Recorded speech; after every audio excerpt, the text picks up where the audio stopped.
Hello दोस्तों, मैं प्रद्युम्न आप सभी का स्वागत करता हूँ PS0099 क्लासेस के एक नए वीडियो लेक्चर में। आज के वीडियो लेक्चर में हम लोग देखने वाले हैं डीएलएड सेकेंड सेमेस्टर में सामाजिक अध्ययन के मॉडल पेपर सॉल्यूशन को, जो कि हमारा है 2017 का। पिछले वीडियो में हम लोगों ने सामाजिक अध्ययन के मॉडल पेपर सॉल्यूशन में 2016 के मॉडल पेपर के सॉल्यूशन पूरा देख लिया था। आज हम लोग उसी के आगे देखेंगे मॉडल पेपर सॉल्यूशन 2017 के। तो चलिए शुरू करते हैं। तो देखिए, ये जो आपका सामाजिक विज्ञान है, इसका जो प्रश्न पत्र है, यानी आप कौन सा है, तो ये पंचम प्रश्न पत्र है, जिसके लिए आपको एग्जाम टाइम में 2 घंटे का समय मिलता है और टोटल पूर्णांक आपको मिलेगा 50 का। चलिए शुरू करते हैं। क्वेश्चन इस प्रश्नों से शुरू होता है। प्रश्न नंबर 1 है हमारा, महमूद गजनवी ने सोमनाथ के मंदिर पर कब आक्रमण किया था? ऑप्शन दिया गया है 21 से 22, फिर 23 से 24, 22 से 23 या 25 से 26। तो गेस करेंगे आप लोग, महमूद गजनवी ने सोमनाथ के मंदिर पर कब आक्रमण किया था? तो देखिए, जब महमूद गजनवी ने सोमनाथ के मंदिर पर आक्रमण किया था, तो उस समय जो भीमदेव प्रथम नामक जो शासक थे, उस क्षेत्र पर शासन कर रहे थे। यानी जब महमूद गजनवी ने जब सोमनाथ मंदिर पर शासन किया था, तो वहाँ के एक शासक थे जिनका नाम है भीमदेव प्रथम। भीमदेव जो प्रथम नामक शासक थे, उस क्षेत्र पर शासन कर रहे थे। यानी इस क्षेत्र पर, जो सोमनाथ का मंदिर का क्षेत्र है, उस क्षेत्र पर कौन शासन कर रहा था? तो भीमदेव प्रथम शासन कर रहे थे। उसने जो सोमनाथ मंदिर था, उस वहां से 20 लाख दीनार की संपत्ति लूटी थी। कितनी संपत्ति? तो 20 लाख दीनार की संपत्ति लूटी थी। 20 लाख दीनार। दीनार जो है इस समय कुवैत की मुद्रा है। इस दौरान जो है उसने हिंदू देवी देवताओं को, विशेषकर भगवान शिव की मूर्ति को क्षतिग्रस्त किया था। उस समय जो है महमूद गजनवी ने जो शिव की मूर्ति थी, उसको क्या कर दिया था? क्षतिग्रस्त कर दिया था। अगर हम इसके आक्रमण की बात करें, तो ये आक्रमण किया था, वो था आपका 1025 से 1026, 1025 से 1026 ईस्वी में सोमनाथ के मंदिर पर आक्रमण किया था, जो कि हमारा है ऑप्शन नंबर डी में। नेक्स्ट क्वेश्चन नंबर 2 है, तराइन के मैदान में मोहम्मद गौरी का किस राजा के साथ युद्ध हुआ? ऑप्शन दिया गया है जयपाल, जयचंद्र, आनपाल, पृथ्वीराज चौहान। गेस करेंगे आप लोग। देखिए, तराइन का जो युद्ध होता है, इसमें 3 ऐतिहासिक युद्ध होता है। यानी तराइन के मैदान में ऐतिहासिक ख्याति प्राप्त जो युद्ध हैं, वो 3 युद्ध हैं, जिनमें से आपका है तराइन का प्रथम युद्ध, यानी तराइन के क्षेत्र में हुआ था। इसमें तराइन का जो प्रथम युद्ध है, वो हुआ था 1900 सॉरी वो आपका हुआ था 1191 ईस्वी में। तराइन का प्रथम युद्ध 1191 ईस्वी में हुआ था। तराइन के प्रथम युद्ध में पृथ्वीराज तृतीय यानी पृथ्वीराज चौहान पृथ्वीराज तृतीय, जिसको हम लोग बोलते हैं पृथ्वीराज चौहान ने किसको हराया था? तो मोहम्मद गौरी को हराया था। मोहम्मद गौरी का, ये प्रथम युद्ध का वर्णन है। मोहम्मद गौरी को हरा दिया था। प्रथम युद्ध जो हुआ था तराइन का 1191 ईस्वी में हुआ था। और किसके किसके बीच हुआ? तो पृथ्वीराज चौहान और मोहम्मद गौरी के बीच हुआ था। मोहम्मद गौरी के बीच हुआ था, जिसमें मोहम्मद गौरी क्या हो गया था? पराजित हो गया था। द्वितीय युद्ध जो तराइन का होता है, तराइन का द्वितीय युद्ध जो होता है आपका, तराइन का जो द्वितीय युद्ध होता है, तराइन का द्वितीय युद्ध जो है, ये आपका होता है 1192 में। द्वितीय युद्ध 1192 में होता है। इसमें मोहम्मद गौरी ने पृथ्वी तृतीय यानी पृथ्वीराज चौहान को हराकर विजयी हुआ था। यानी ये भी युद्ध किसके किसके मध्य हुआ था? तो ये हुआ था मोहम्मद गौरी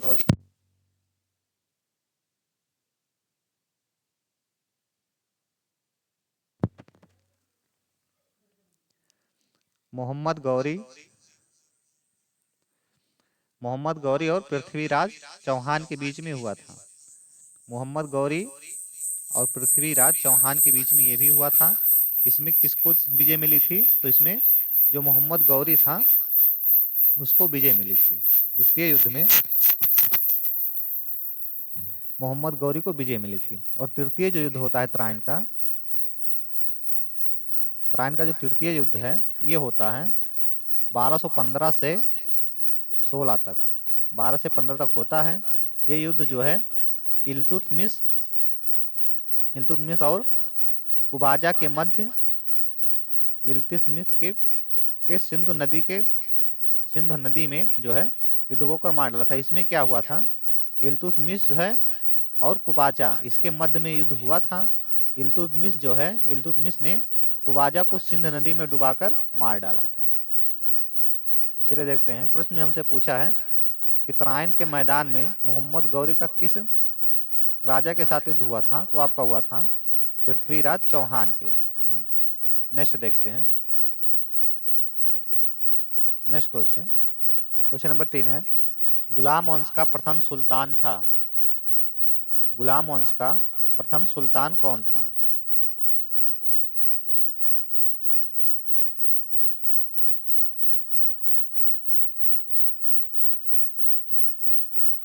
तो देखिए, गुलाम वंश के अगर हम पहले सुल्तान की बात करें तो जो कुतुबुद्दीन ऐबक है ये गुलाम वंश का या दिल्ली संतलन का संस्थापक और गुलाम वंश का पहला संस्थान यानी पहला सुल्तान है। कुतुबुद्दीन ऐबक जो है ये दिल्ली सल्तनत का संस्थापक और गुलाम वंश का पहला सुल्तान था। ये कब से कब तक था? तो ये था आपका 1150 से लेकर 1210 तक। 1210 तक यह गौरी का गुलाम था। यानी जो कुतुबुद्दीन ऐबक था ये किसका गुलाम था? तो ये गौरी का गुलाम था तथा उसके साम्राज्य का एक सुल्तान था। इस प्रश्न का राइट आंसर हो जाएगा आपका option number c, Qutubuddin Aibak. Question number 4 है, गयासुद्दीन बलबन जो है ये दिल्ली का शासक बना यानी कब बना है? कमेंट फास्ट करेंगे आप लोग। गयासुद्दीन बलबन जो है ये दिल्ली का शासक कब बना है, किस सन में बना है?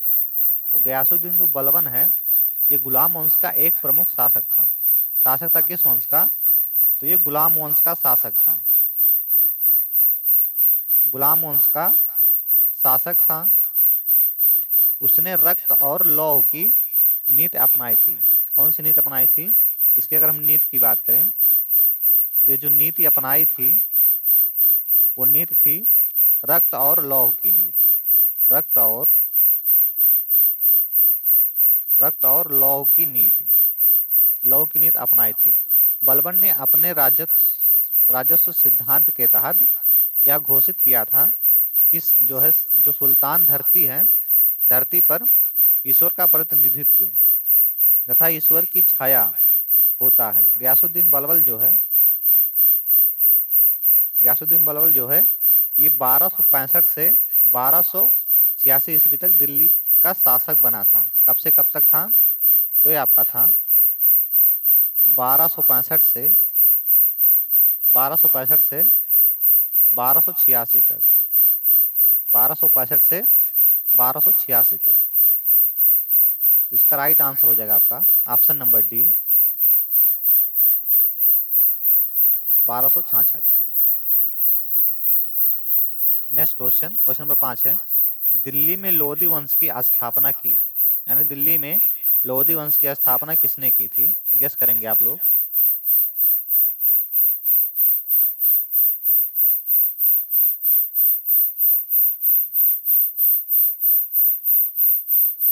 तो देखिए, अगर हम लोधी वंश इसको देखें, दिल्ली में लोधी वंश की स्थापना, तो दिल्ली में लोधी वंश की जो स्थापना होती है, स्थापना की थी वो आपका किया था बहलोल लोदी ने। दिल्ली में लोधी वंश की स्थापना बहलोल बहलोल लोधी ने की थी। लोधी वंश की स्थापना दिल्ली की गद्दी पर अधिकार करने वाले बहलोल लोधी में ने 1451 ईस्वी में की थी। कब की थी? तो 1451 ईस्वी में की थी। यह लोधी वंश यानी यह जो है ये लोधी वंश 1526 तक सफलतापूर्वक शासन किया था। यानी जो बहलोल लोधी है ये लोधी वंश पर कब तक शासन किया था? तो 1526 तक सफलतापूर्वक शासन किया था। तो इस प्रश्न का राइट आंसर हो जाएगा आपका option number A, Bahlol Lodhi. Question number 6 है, तालीकोट का युद्ध हुआ था, कब हुआ था? गेस करेंगे आप लोग। तो देखिए तालीकोट का जो युद्ध है ये विजयनगर साम्राज्य और दक्कन सुल्तान के बीच हुआ था। किसके किसके बीच हुआ था? तो ये जो युद्ध है ये विजयनगर साम्राज्य और दक्कन सल्तनत के बीच हुआ था।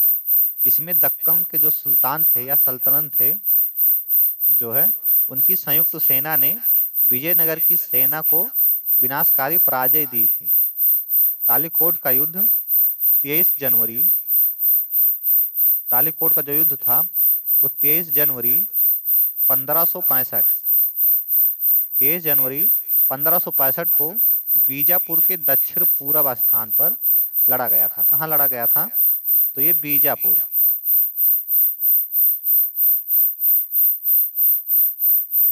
के दक्षिण पूर्वी स्थान पर लड़ा गया था। यह तालीकोट उत्तरी कर्नाटक राज्य में है। यानी तालीकोट कहाँ है? तो ये उत्तरी कर्नाटक राज्य में है। तो इस प्रश्न का राइट आंसर जो हो जाएगा वो आपका हो जाएगा option number A, 1565। Next question, question number 7 है, विजयनगर साम्राज्य की शासन व्यवस्था में राज्य को कितने प्रांतों में बांटा गया था? गेस करेंगे आप लोग, कितने प्रांतों में बांटा गया था? तो देखिए विजयनगर जो साम्राज्य है इसका विभाजन जो है वो प्रांत, राज्य या मंडल में किया गया था।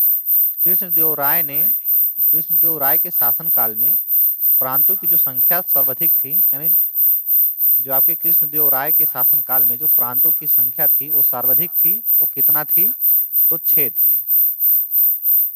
प्रांतों के गवर्नर के रूप में राज परिवार के सदस्य या अनुभवी जो है दंडनायकों की नियुक्ति की जाती थी। तो इसमें प्रांतों की संख्या सर्वाधिक कितनी थी? 6 थी। किसके शासन काल में? तो कृष्णदेव राय के शासन काल में। तो इस प्रश्न का राइट आंसर होगा आपका option number A. Question number 8 है, पृथ्वी का आकार है, यानी पृथ्वी का आकार कैसा है? ऑप्शन दिया गया है गोल, चपटा, वर्गाकार या त्रिभुजाकार। गेस करेंगे इस प्रश्न का राइट आंसर क्या होगा। देखिए पृथ्वी का जो आकार है उसको हम लोग बोलते हैं जियोड। यानी कि जो पृथ्वी हमारी है वो कहीं ऊपर उठा हुआ है तो कहीं धंसा हुआ है, ऐसे कुछ इस प्रकार से है। यानी कि कहीं उठा हुआ है और कहीं धंसा हुआ है। कुछ भाग उठा है तो कहीं ऐसे धंसा है, ऐसे ऐसे कुछ इस तरह से है, जिसको हम लोग जियोड बोलते हैं। लेकिन इस ऑप्शन में जियोड है नहीं, तो हम लोग क्या करेंगे? तो गोल मान लेते हैं। पृथ्वी का आकार कैसा है? तो गोल है। घुमाव के कारण पृथ्वी भौगोलिक अक्ष से चिपटा हुआ और भूमध्य रेखा के आसपास उभरा हुआ है, यानी उभार लिया हुआ है, या ऐसा प्रतीत होता है। भूमध्य रेखा पर व्यास ध्रुव के बीच से 47 किलोमीटर, जिसको हम लोग 47 मील ज्यादा बड़ा है। तो इस प्रश्न का राइट आंसर जो है आपका ऑप्शन नंबर ए है, गोल। नेक्स्ट क्वेश्चन नंबर 9 है, भारत में ग्रीष्मकालीन वर्षा का प्रमुख कारण है, कौन सा है? गेस करेंगे आप लोग। भारत में जो ग्रीष्मकालीन वर्षा है उसका प्रमुख कारण क्या है? तो भारत में ग्रीष्मकालीन जो वर्षा है ये दक्षिण पश्चिम मानसूनी हवाओं से प्राप्त करता है। भारत में ग्रीष्मकालीन वर्षा दक्षिण पश्चिमी मानसूनी हवाओं से प्राप्त करता है। दक्षिण पश्चिम मानसूनी जो मानसून अवधि है वो जून से सितंबर की अवधि कहा जाता है। इसकी अवधि है कितनी है? तो जून से सितंबर। जून से दक्षिण पश्चिम मानसून की अवधि जून से सितंबर तक की अवधि कहा जाता है। दक्षिण पश्चिमी मानसून जो है वर्षा से होने वाले मौसमी हवाएं जो दक्षिण पश्चिम दिशा में अरब सागर से भारत के मुख्य भूमि की ओर बहती हैं। तो इस प्रश्न का जो राइट आंसर है वो आपका है ऑप्शन नंबर बी, मानसूनी हवाएं। दक्षिण पश्चिम मानसून जो है वर्षा से होने वाली जो मौसमी हवाएं हैं जो कहाँ से चलती हैं, दक्षिण पश्चिम दिशा में अरब सागर से भारत के मुख्य भूमि की ओर बहती हैं। क्वेश्चन नंबर 10 है, संविधान लागू किया गया। संविधान जो है ये कब लागू किया गया, तो गेस करेंगे आप लोग कि भारतीय संविधान सभा ने जो है 26 नवंबर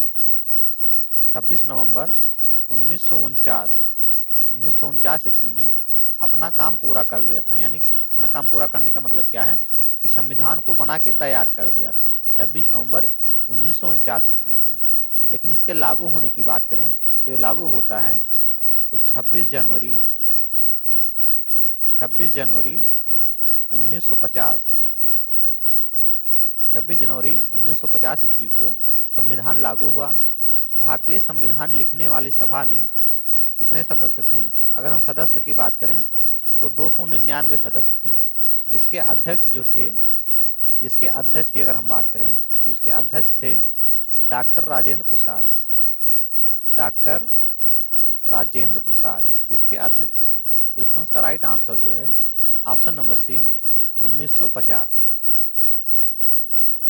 क्वेश्चन नंबर 11 है, सेल्यूकस तथा चंद्रगुप्त मौर्य के बीच युद्ध हुआ था, कब हुआ था या किस ईसा पूर्व में हुआ था? कमेंट फास्ट करेंगे, कमेंट फास्ट करेंगे आप लोग। देखिए ये जो इनके और इसके बीच में युद्ध हुआ था, यानी कि सेल्यूकस और चंद्रगुप्त मौर्य के बीच में जो युद्ध हुआ था, इस युद्ध की शुरुआत तब हुई जब सेल्यूकस निकेटर प्रथम ने मैसेडोनियन साम्राज्य के भारतीय क्षेत्रों को वापस लेने की मांग की। इस युद्ध में जो है मौर्य साम्राज्य के सम्राट चंद्रगुप्त मौर्य विजयी हुए थे। यानी ये जो युद्ध हुआ था इसमें विजयी कौन हुआ था, तो ये चंद्रगुप्त मौर्य ये विजयी हुए थे। और ये लड़ा कब गया था, तो ये लड़ा गया था आपका 305 ईसा पूर्व में। 305 ईसा पूर्व में लड़ा गया था। यानी कि सेल्यूकस और चंद्रगुप्त जो मौर्य हैं इनके बीच में युद्ध लड़ा गया था 305 ईसा पूर्व में। जो इस प्रश्न जो आपका है ऑप्शन नंबर डी में। क्वेश्चन नंबर 12 है, मौर्य साम्राज्य का जो है अंतिम सम्राट कौन था? गेस करेंगे आप लोग, मौर्य साम्राज्य का अंतिम सम्राट कौन था?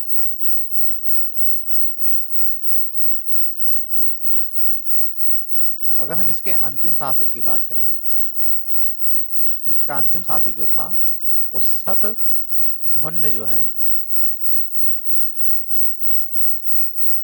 जो शतधन्वन है, इनके जो पुत्र हैं उनका नाम है बृहद्रथ मौर्य। जो आपका नाम है वो है बृहद्रथ। बृहद्रथ जो है ये आपके मौर्य साम्राज्य के अंतिम शासक थे। इनका शासनकाल जो था, इनका अगर हम शासनकाल की बात करें, इनका शासनकाल 187 ईसा पूर्व से 187 ईसा पूर्व से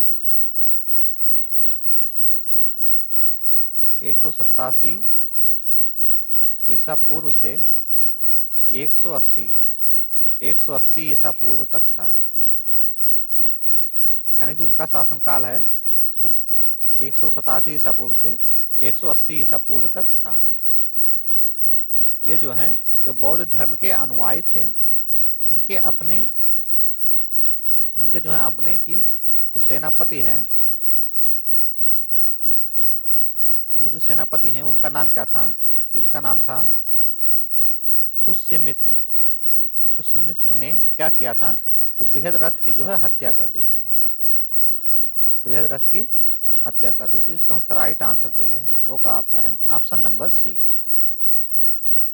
नेक्स्ट क्वेश्चन नंबर 13 है, गुप्त संवत का प्रारंभ वर्ष है। यानी गुप्त संवत का कब प्रारंभ हुआ था, तो गेस करेंगे आप लोग। यदि हम गुप्त संवत की स्थापना देखें गुप्त संवत की स्थापना देखें तो ये किए थे आपके चंद्रगुप्त। चंद्रगुप्त कौन किया था? गुप्त संवत की स्थापना चंद्रगुप्त ने किया था। शक संवत तथा गुप्त संवत के मध्य कितने का अंतर होता है? तो ये अंतर होता है 241 वर्षों का। 241 वर्षों का अंतर होता है। यानी जो शक संवत है और गुप्त संवत है, इसके बीच में जो अंतर पाया जाता है वो 241 वर्षों का अंतर पाया जाता है। गुप्त संवत का अगर हम प्रारंभ देखें तो इसका प्रारंभ होता है 319 ईस्वी में इसका प्रारंभ होता है। और होता है किसने किया था? तो गुप्त संवत की स्थापना किसने किया था? तो चंद्रगुप्त ने किया था। तो इस पर उसका राइट आंसर है ऑप्शन नंबर ए 319 ईसा पूर्व, 319 ईस्वी। नेक्स्ट आपका है 14 नंबर है, दशावतार मंदिर है, यानी दशावतार मंदिर जो है वो कहाँ पर स्थित है? तो गेस करेंगे आप लोग दशावतार मंदिर कहाँ पे स्थित है। तो देखिए दशावतार मंदिर की अगर हम बात करें तो यह जो मंदिर है ये दशावतार, यानी यह जो मंदिर है दशावतार मंदिर भगवान विष्णु को समर्पित है। दशावतार मंदिर किसको समर्पित है? तो भगवान विष्णु को समर्पित है। इस मंदिर का निर्माण जो है किसके द्वारा करवाया गया था? तो गुप्तों के द्वारा करवाया गया था। यानी जो गुप्त शासक थे उन्हीं के द्वारा करवाया गया था। दशावतार मंदिर का निर्माण जो है ये गुप्तों के द्वारा करवाया गया था। ये है कहाँ? तो दशावतार मंदिर जो है ये उत्तर प्रदेश के ललितपुर जिले के देवगढ़ में स्थित है। दशावतार मंदिर जो है उत्तर प्रदेश के ललितपुर जिले के देवगढ़ में स्थित है। तो जो कि आपका दिया गया है ऑप्शन नंबर बी में। क्वेश्चन नंबर 15 है, पाल वंश की स्थापना किसने की थी? गेस करेंगे आप लोग, पाल वंश की स्थापना किसने की थी?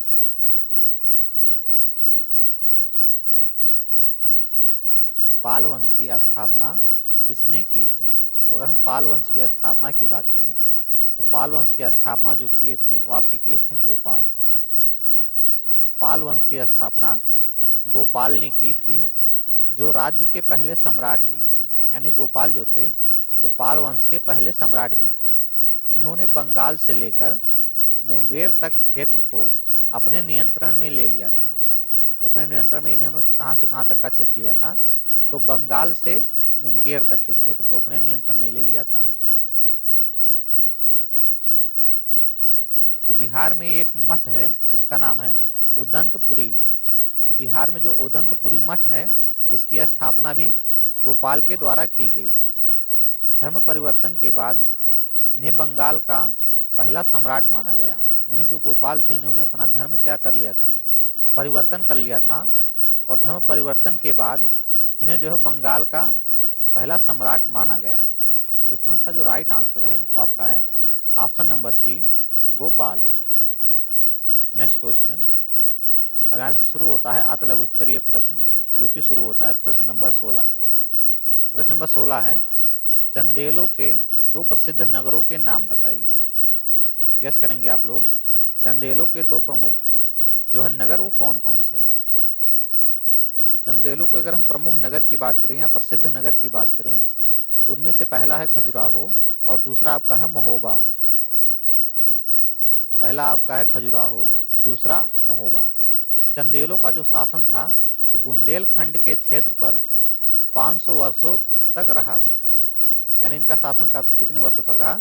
तो 500 वर्षों तक रहा, जिसका शासन काल जो है ये 9वीं शताब्दी से 13वीं शताब्दी तक रहा। यानी वर्ष पूछे तो 500 वर्षों तक, शताब्दी पूछे तो कितनी से कितनी शताब्दी? 9 से 13वीं शताब्दी तक रहा। भारतीय चंदेल वंश का स्थापक नतुक्र को माना जाता है। किसको माना जाता है? तो ये माना जाता है आपको नतुक्र को माना जाता है। देखिए चंदेलों के दो प्रसिद्ध नगर, पहला आपका खजुराहो, दूसरा महोबा है। चंदेलों का शासन जो है ये बुंदेलखंड क्षेत्र पर 500 वर्षों तक रहा, जिसका शासन काल 9वीं शताब्दी से 13वीं शताब्दी तक रहा।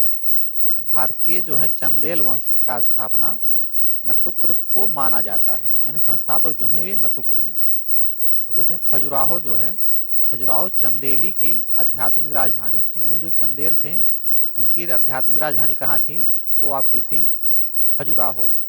कालिंजर चंदेली की सैन्य राजधानी थी, यानी जो कालिंजर थी ये इनकी कौन सी राजधानी थी, तो सैन्य राजधानी थी। महोबा जो था वो चंदेल की सांस्कृतिक राजधानी थी। तो यहाँ से आपका 3 क्वेश्चन अलग से तैयार होता है। इनकी आध्यात्मिक राजधानी खजुराहो, इनका जो सैन्य राजधानी कालिंजर, सांस्कृतिक राजधानी महोबा। क्वेश्चन नंबर 17 है, राजपूत काल के 4 प्रमुख कवियों के नाम बताइए। गेस करेंगे आप लोग, राजपूत काल के 4 प्रमुख कवियों के नाम। तो जिनमें से पहले आपके हैं जयदेव, दूसरे आपके हैं कलहड़, तीसरे आपके हैं भर्तृहर और लास्ट आपके हैं भारवी। ये आपके हैं 4 कवि राजपूत काल के। क्वेश्चन नंबर 18 है, भोज प्रतिबंध जो है ये किसकी रचना है। भोज प्रतिबंध जो है ये किसकी रचना है, गेस करेंगे आप लोग। तो देखिए भोज प्रतिबंध जो है एक एक लोक साहित्य का एक अनुपम ग्रंथ है। कौन सा ग्रंथ है, तो लोक साहित्य का अनुपम ग्रंथ है। यह जो है बल्लाल की कृत है। किसकी कृत है, तो यह बल्लाल की कृत है। इसकी रचना जो है ये जो है गद्य पद्यात्मक, यानी इसमें गद्य और पद्य दोनों है, यानी गद्य पद्यात्मक है। या मालवा के राजा भोग के जीवन का एक काल्पनिक वृत्तांत है। यानी जो भोज प्रबंध है ये क्या है, तो ये मालवा के राजा के जीवन का एक काल्पनिक जो है वृत्तांत है। इस ग्रंथ में भोज और उसके दरबार के बारे में कई दिलचस्प जो है कि किंवदंतियां जो है वो शामिल हैं। किंवदंतियां जिसको हम लोग बोलते हैं किंवदंतियां, वो शामिल हैं। नेक्स्ट क्वेश्चन की तरफ चलते हैं।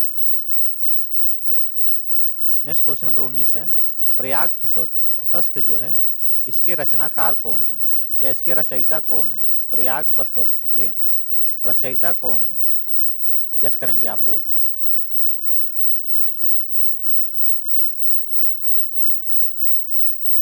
तो देखिए जो समुद्रगुप्त हैं उनके दरबारी कवि और मंत्री हर्षेण ने इलाहाबाद स्तंभ शिलालेख या प्रयाग प्रशस्त की रचना की थी। कौन किया था, तो इनके जो मंत्री हर्षेण ने इलाहाबाद स्तंभ और शिलालेख, यानी इलाहाबाद स्तंभ शिलालेख या प्रयाग प्रशस्त की रचना की। यह शिलालेख जो है ये समुद्रगुप्त की स्मृति है, सॉरी स्तुति है। यह जो शिलालेख है ये समुद्रगुप्त की क्या है, तो स्तुति है। और इसमें समुद्रगुप्त की विजय और जो है गुप्त साम्राज्य की सीमाओं का उल्लेख है। प्रयाग प्रशस्त रचना जो है ये संस्कृत में की गई थी। प्रयाग प्रशस्त रचना जो है वो संस्कृत में की गई थी या हुई थी। क्वेश्चन नंबर 20 है, मौर्य वंश का संस्थापक कौन था, गेस करेंगे आप लोग। मौर्य वंश का संस्थापक कौन था। तो देखिए अगर मौर्य वंश के हम संस्थापक की बात करें तो इसके जो संस्थापक थे वो चंद्रगुप्त मौर्य थे। चंद्रगुप्त मौर्य मौर्य वंश के संस्थापक थे। इन्होंने 322 ईसा पूर्व में मौर्य साम्राज्य की स्थापना की थी। मौर्य साम्राज्य की स्थापना कब की थी, तो 322 ईसा पूर्व में स्थापना की थी। चाणक्य गुप्त जो थे ये मौर्य के गुरु थे। तो मौर्य के गुरु कौन थे, तो चाणक्य गुप्त जो है ये मौर्य के गुरु थे। चाणक्य का कौटिल्य के नाम से भी जाना जाता है, यानी जो चाणक्य थे इनको कौटिल्य के भी नाम से जाना जाता है। अर्थशास्त्र, अर्थशास्त्र, राजनीति शास्त्र कौटिल्य द्वारा रचित ग्रंथ है। यानी कौटिल्य की अगर हम ग्रंथ की बात करें तो ये आपका है अर्थशास्त्र और राजनीति शास्त्र। चंद्रगुप्त ने जो है आचार्य चाणक्य की सहायता से नंद वंश को पराजित कर मौर्य साम्राज्य की स्थापना की थी। तो ये आपका हो गया मौर्य वंश का संस्थापक। मौर्य वंश के संस्थापक जो हैं वो कौन है, तो वो आपके हैं चंद्रगुप्त मौर्य हैं। क्वेश्चन नंबर 21 है, कुतुबुद्दीन ऐबक ने अपने शासनकाल में किन 2 मस्जिदों का निर्माण करवाया था, गेस करेंगे आप लोग। कुतुबुद्दीन ऐबक ने अपने शासनकाल में किन 2 मस्जिदों का निर्माण करवाया था। तो कुतुबुद्दीन ऐबक ने जो अपने शासनकाल में 2 मस्जिदों का जो है निर्माण करवाया था, उनमें से पहला आपका है कुव्वल उल इस्माल मस्जिद, नई दिल्ली में, जो कि है पहला आपका है कुव्वल उल इस्लाम मस्जिद, जो आपका है नई दिल्ली में। इस मस्जिद का निर्माण जो है ये 1197 ईस्वी में राय पिथौरो किले के पास करवाया था। किसके? तो राय पिथौरो जो किला है, राय पिथौरा जो किला है उसके जो है पास करवाया था। और दूसरा जो आपका है वो कुतुब मीनार है, जो कि नई दिल्ली में है। यानी किसका किन दो निर्माण किस 2 मस्जिदों का निर्माण करवाया था? तो उसमें पहला आपका है कुव्वल उल मस्जिद और दूसरा आपका है कुतुब मीनार। दोनों आपका है नई दिल्ली में। कुतुब मीनार जो है ये विश्व की एक बेहतरीन स्मारक है। दिल्ली के पहले मुस्लिम शासक कुतुबुद्दीन ऐबक ने 1200 ईस्वी में निर्माण कार्य शुरू करवाया था, किंतु 1638 ईस्वी में फिरोज शाह तुगलक ने 5वीं और अंतिम मंजिल बनवाई थी। नेक्स्ट क्वेश्चन देखते हैं। क्वेश्चन नंबर 22, संतलन काल में राज्य का सर्वोच्च अधिकारी या पदाधिकारी कौन होता था? गेस करेंगे आप लोग। सल्तनत जो काल था उसमें राज्य का सर्वोच्च पदाधिकारी कौन होता था? तो देखिए संतलन काल में सर्वोच्च पदाधिकारी कौन होता था? तो सुल्तान होता था। सर्वोच्च पदाधिकारी सुल्तान होता था। सल्तनत काल में सुल्तान का स्थान सबसे अधिक महत्वपूर्ण स्थान था और सर्वोच्च राजनीति, उसके बाद में सैनिक सत्ता और कानूनी सत्ता भी उसी में निहित होती थी। नेक्स्ट क्वेश्चन देखते हैं। क्वेश्चन नंबर 23 है, हिम नदियों के अपर्दन से बी आकार की घाटी किस आकार में बदल जाती है? हिम नदियों के अपर्दन से वी आकार की घाटी किस आकार में बदल जाती है? तो जो हिम नदियों के अपर्दन से जो वी आकार की घाटी होती है वो यू आकार की घाटी में बदल जाती है। यानी जो वी आकार की घाटी होती है वो बदल के किस में हो जाती है? तो वो यू आकार की घाटी में चेंज हो जाती है। हिमनद स्थापित वी आकार की घाटी नदी घाटियों में विकसित होता है। यह एक जो है सपाट तल और जो है खड़ी पक्षों के साथ यू आकार की घाटी बनाने के लिए बर्फ जो है आसपास की चट्टानों को मिटा देती है। ये चेंज होता है बी आकार की घाटी, तो आपका किस में हो जाता है? तो यू आकार की घाटी में चेंज हो जाता है। क्वेश्चन नंबर 24 है, वाष्पीकरण से क्या समझते हैं या वाष्पीकरण क्या होता है? देखिए वाष्पीकरण जब कोई तरल पदार्थ गैस में बदल जाए तो उसे वाष्पीकरण कहा जाता है। वाष्पीकरण के कारण ही तालाब का पानी जो है ये वर्षा के रूप में गायब यानी वाष्प के रूप में गायब हो जाता है। जो तालाब का पानी है वो वाष्पीकरण के कारण ही गायब हो जाता है। किसके रूप में? तो वाष्प के रूप में। नेक्स्ट क्वेश्चन देखते हैं। क्वेश्चन नंबर 25 है, सूर्याभिताप किसे कहते हैं? गेस करेंगे आप लोग। सूर्याभिताप किसे कहते हैं? तो देखिए लघु तरंगों के रूप में पृथ्वी की ओर आने वाली सौर विकिरण को सूर्याभिताप कहा जाता है। लघु तरंगों के रूप में पृथ्वी की ओर आने वाली जो विकिरण होता है वो उसको कहा जाता है सूर्याभिताप। पृथ्वी सूर्य से बहुत छोटी और यह सूर्य से बहुत दूर है। यानी जो पृथ्वी है ये सूर्य से कई गुना छोटी है और सूर्य से बहुत दूर भी है। अतः पृथ्वी की सतह पर पहुंचने वाली जो सूर्यातप की मात्रा है तो सूर्य के विकिरण ताप की मात्रा से बहुत ही कम होती है। चलिए नेक्स्ट क्वेश्चन देखते हैं। क्वेश्चन नंबर 26 है, मूल अधिकार जो है किस पर बल देते हैं? मूल अधिकार किस पर बल देते हैं? तो मूल अधिकार जो कि भारतीय संविधान द्वारा भारतीय समाज में जीवन यापन करने वाले व्यक्ति के संतुलित तथा सुचितापूर्ण जीवन के जीने के लिए प्रदान किया गया है। मूल अधिकार जो होता है ये व्यक्ति की समानता या समता, स्वतंत्रता, संस्कृति और शिक्षा संबंधी तथा शोषण के विरुद्ध अधिकार को बल देता है। यानी किन अधिकारों पर बल देता है? तो ये आपका होता है समता, स्वतंत्रता, संस्कृति और शिक्षा संबंधी तथा शोषण के विरुद्ध अधिकार पर बल देता है। क्वेश्चन नंबर 27 है, अर्थव्यवस्थाओं का वर्गीकरण प्रमुख रूप से किन दो आधारों से करते हैं? तो इसके दो आधार कौन कौन से हैं? तो जिसमें से पहला आधार अगर हम देखें, इसके जो आधार हैं वो मुख्य रूप से तीन आधार हैं, यानी अर्थव्यवस्थाओं का जो वर्गीकरण है इसके प्रमुखतः तीन आधार हैं, जिनमें से पहला आपका है समाजवादी अर्थव्यवस्था। राज्य की सभी आर्थिक गतिविधियों पर राज्य का नियंत्रण होता है, यानी जो समाजवादी राष्ट्र व्यवस्था है कि आर्थिक जो व्यवस्था है ये किस पर आधारित होती है? तो ये गतिविधियों पर राज्य का नियंत्रण होता है। दूसरा आपका है पूंजीवादी अर्थव्यवस्था। तो पूंजीवादी अर्थव्यवस्था ऐसी अर्थव्यवस्था जिसमें जो है जिसमें आर्थिक गतिविधियों पर जो है राज्य का न्यूनतम नियंत्रण होता है। नेक्स्ट आपका है तीसरा जो है मिश्रित अर्थव्यवस्था है। तो मिश्रित अर्थव्यवस्था ऐसी अर्थव्यवस्था होती है ऐसी अर्थव्यवस्था होती है जिसमें समाजवादी तथा पूंजीवादी दोनों जो है इसमें दोनों अर्थव्यवस्थाओं की विशेषता पाई जाती है। तो किसी अर्थव्यवस्था के संचालन के लिए मूल रूप से श्रम और पूंजी की जरूरत होती है, जो किसी भी अर्थव्यवस्था का आधारभूत इकाई होती है। तो देखिए पहला आपका है समाजवादी अर्थव्यवस्था। तो समाजवादी जो अर्थव्यवस्था होती है इसमें क्या होता है? इसमें राज्य की सभी आर्थिक गतिविधियों पर किसका नियंत्रण होता है? तो राज्य का नियंत्रण होता है। दूसरा पूंजीवादी अर्थव्यवस्था, ये ऐसी अर्थव्यवस्था है जिसमें आर्थिक गतिविधियों पर राज्य का न्यूनतम नियंत्रण होता है।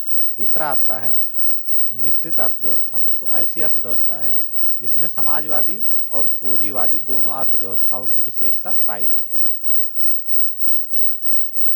क्वेश्चन नंबर 28 है, उत्पादन क्या है या उत्पादन से आप क्या समझते हैं?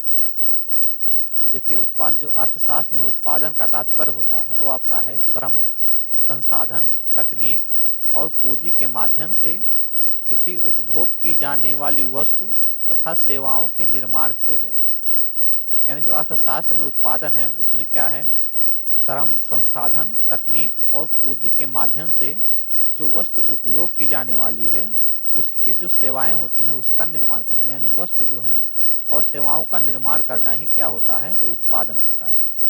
जैसे स्वेटर के उत्पादन में ऊन, सूती धागे, सिलाई बुनाई की मशीनें तथा खपत होने वाली बिजली व कारखानों में श्रमिकों को उपयोग में लाया जाता है।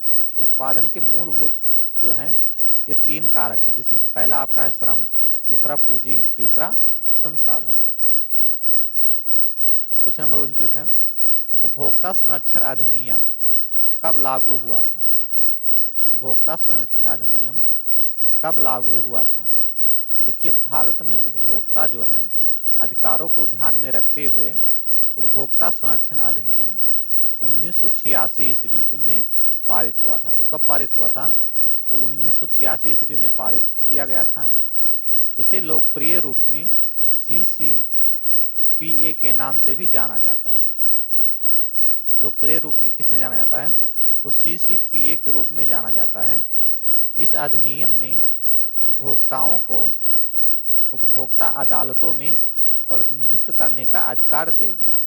यह अधिनियम केंद्रीय उपभोक्ता संरक्षण प्राधिकरण, जिसको हम लोग शार्ट में बोलते हैं CCPA, के गठन का प्रावधान करता है। नेक्स्ट क्वेश्चन और इस वीडियो का लास्ट क्वेश्चन, यदि आप इस पूरे क्लास का PDF नोट चाहते हैं तो आप हमारे टेलीग्राम चैनल PS0099 क्लासेस वहाँ से जाके इसका PDF नोट प्राप्त कर सकते हैं। यदि आपको वहाँ नहीं मिलता है तो आप वीडियो में देखेंगे PDF नोट करके लिंक लगी होगी, वीडियो में नीचे देखेंगे डिस्क्रिप्शन में, तो यहाँ PDF नोट करके लिंक लगी होगी, यहाँ से आप इसका PDF पूरा प्राप्त कर सकते हैं। तो चलिए देखते हैं भारत किस गोलार्ध में स्थित है, ये हमको देखना है। तो देखिए भारत की मुख्य भूमि, इसका अक्षांशीय विस्तार कितना है? तो 8 डिग्री 4 मिनट उत्तरी से और 37 डिग्री 6 मिनट उत्तरी तथा देशांतर में, यानी इसका देशांतरीय विस्तार क्या है? तो देशांतरीय विस्तार आपका है 68 डिग्री 7 मिनट पूर्वी से और 97 डिग्री 25 मिनट पूर्वी के मध्य फैली हुई है। भारत अक्षांशीय रूप में उत्तरी गोलार्ध तथा देशांतरीय रूप में पूर्वी गोलार्ध में स्थित है। तो यानी भारत किस गोलार्ध में स्थित है? तो उत्तरी पूर्वी गोलार्ध में स्थित है। भारत उत्तरी पूर्वी गोलार्ध में स्थित है। आज की वीडियो हमारी यहीं समाप्त होती है। अगर हमारी वीडियो आपको पसंद आई हो तो चैनल को सब्सक्राइब करें और अपने दोस्तों के साथ शेयर करें। नेक्स्ट वीडियो में हम लोग देखेंगे इसके आगे, यानी कि 2017 का ये मॉडल पेपर हो गया। नेक्स्ट जो हम लोग देखेंगे वो देखेंगे 2018 के मॉडल पेपर को। ऐसे ऐसे करके हम लोग देखेंगे। 2000 हमने 16 का कर लिया है, ये 17 का हो गया, फिर 18 का देखेंगे, उसके बाद 19, 20, ऐसे ऐसे करके हम लोग 23 तक के पूरे मॉडल पेपर को कवर करेंगे, सारे सब्जेक्ट के। तो आज के लिए इतना ही, मिलते हैं नेक्स्ट वीडियो में, तब तक के लिए जय हिंद।